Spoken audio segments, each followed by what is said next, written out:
জানিয়ে দেব সর্বশেষ আপডেট বাংলা সংবাদ। শুরুতেই শিরোনাম। শুরুতেই জানাবো পাকিস্তানিদের জন্য ভিসা প্রক্রিয়া সহজ করল বাংলাদেশ। এদিকে কোনো বিদেশিকে অবৈধভাবে দেশে থাকতে দেয়া হবে না, স্বরাষ্ট্র উপদেষ্টা। জানাবো আল্লাহ ছাড়া বিএনপিকে কেউ মাইনাস করতে পারবে না বলে মন্তব্য করলেন মির্জা ফখরুল।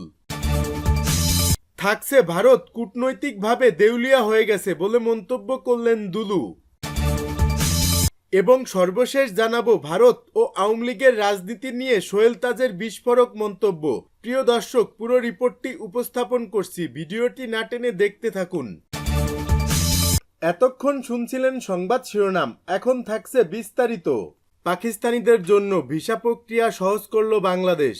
পাকিস্তানের নাগরিকদের জন্য ভিসা প্রক্রিয়া সহজ করেছে বাংলাদেশ।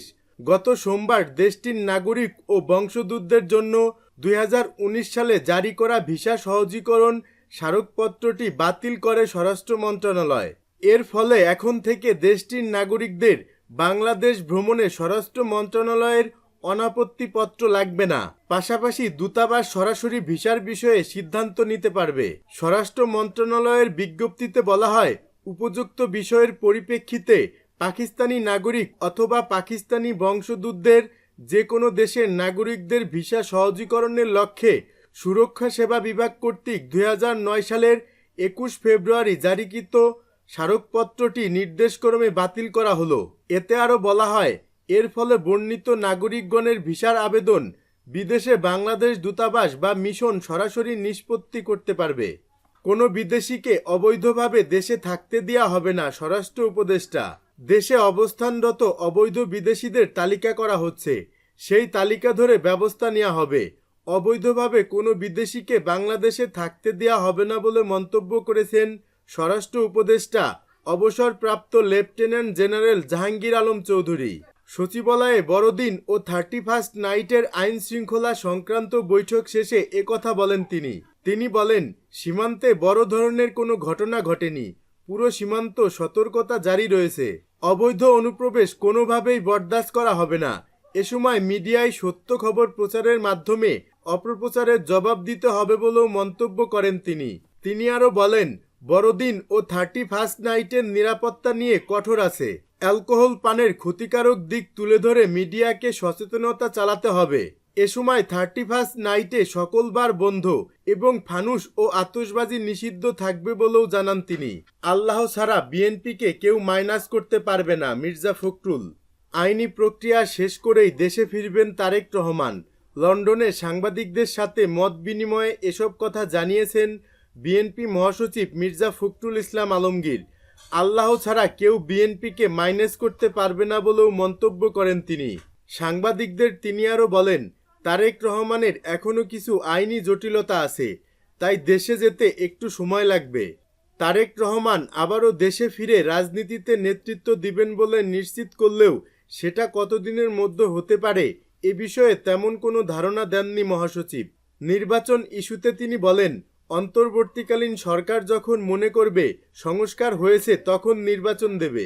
ক্ষমতায় গেলে ভারতের সাথে পররাষ্ট্রনীতি কি হবে এমন প্রশ্নের জবাবে মির্জা ফখরুল বলেন, ভারতের সাথে সময় অনুযায়ী প্রয়োজন অনুযায়ী নীতি হবে, তবে দেশের সার্বভৌমত্বের উপর আঘাত মানা হবে না। ভারত কূটনৈতিকভাবে দেউলিয়া হয়ে গেছে, দুলু।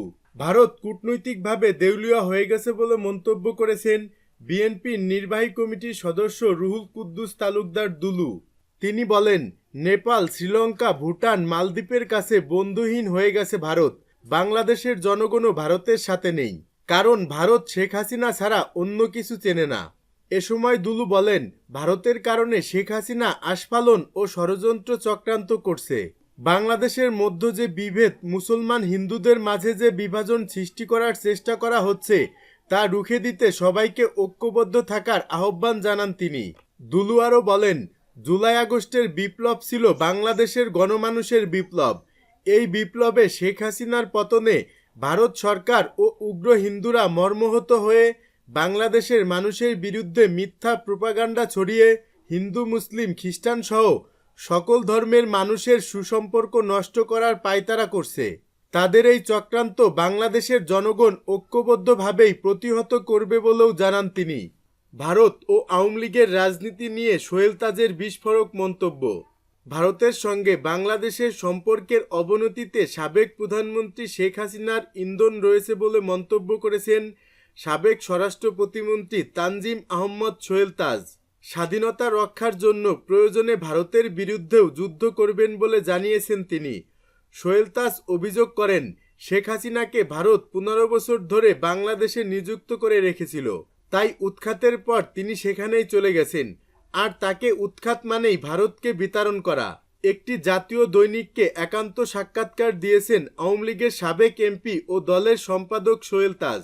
জনবিচ্ছিন্ন আওয়ামী লীগ অনেকটা মাফিয়া কায়দায় রাষ্ট্র ও দল পরিচালনা করেছে উল্লেখ করে সোহেল তাজ বলেন, জনগণ ব্যাপকভাবে সরকারের বিরুদ্ধে অবস্থান নেয়ায় প্রস্তুত হয় বিস্ফোরণের প্রক্রিয়া। এর চূড়ান্ত বিস্ফোরণ ঘটে জুলাই আগস্টে ছাত্র গণ অভ্যুত্থানে। Echo chamber party Awami League জনগণের এই মনোভাব বুঝতে পারেনি, ফলে দেশত্যাগ ছাড়া তাদের কোনো উপায় ছিল না। আওয়ামী লীগ এবং সকল রাজনৈতিক দলকে আত্মসমালোচনা করার আহ্বান জানিয়ে সোহেল তাজ বলেন, আত্ম উপলব্ধি করে অনুশোচনা খুবই প্রয়োজন। জনবিচ্ছিন্ন আওয়ামী লীগ অনেকটা মাফিয়া কায়দায় রাষ্ট্র ও দল পরিচালনা করেছে। রাষ্ট্রীয় বাহিনীকে ব্যবহার করে দলের সশস্ত্র কর্মী দিয়ে 2000-এরও বেশি মানুষকে হত্যা করেছে। 600-র বেশি মানুষ অন্ধ, হাজার হাজার মানুষ পঙ্গু। দেশের ইতিহাসে এমন নির্মম, নিষ্ঠুর ও জঘন্যতম গণহত্যা কখনো হয়নি। শেখ হাসিনা স্বৈরশাসকের মাত্রাও পেরিয়ে গেছেন। তিনি নির্বিচারে শিশু হত্যা করেছেন। যুদ্ধেও এত শিশু নিহত হয় না। ক্ষমতা ধরে রাখার এরকম অপচেষ্টা আগে কেউ কখনোই করেনি। আওয়ামী লীগের ঝুটিকা কর্মসূচিকে কোন দৃষ্টিতে দেখছেন, এমন প্রশ্নের জবাবে সোহেল তাজ বলেন, এটি আওয়ামী লীগকে ধ্বংস ও নিরীহ কর্মীদের বিপদে ফেলার আরেকটি নির্লজ্জ প্রচেষ্টা। কেননা এর মধ্য দিয়ে যারা এই দলটাকে ডুবিয়েছে তারাই আবার ক্ষমতায় ফিরে আসতে চাচ্ছে, কিন্তু এটি অসম্ভব। আওয়ামী লীগকে নিষিদ্ধ করার কথা বলা হচ্ছে। এই প্রেক্ষাপটে মন্তব্য জানতে চাইলে সাবেক এই স্বরাষ্ট্র প্রতিমন্ত্রী বলেন, কিছু অর্থবহ সংস্কারের পর 2 থেকে 3 বছরের মধ্যে নির্বাচন হওয়া উচিত। আওয়ামী লীগকে নিষিদ্ধ কিংবা বাদ দিয়ে নির্বাচন করাটা ঠিক হবে না। আওয়ামী লীগের সংকটকালে দলের দায়িত্ব নিতে বললে কি করবেন সোহেল তাজ?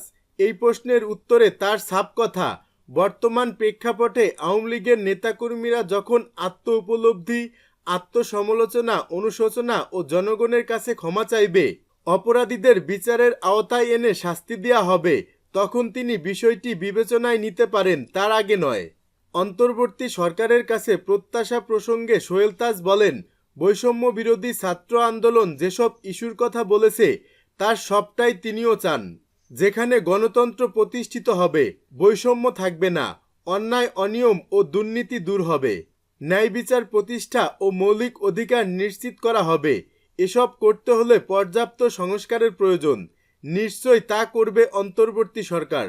অন্তর্বর্তী সরকারে আমন্ত্রণ জানানো হলে যাবেন কিনা, এমন প্রশ্নের জবাবে সোহেল তাজ জানান, এই মুহূর্তে তিনি সরকারে যেতে চান না।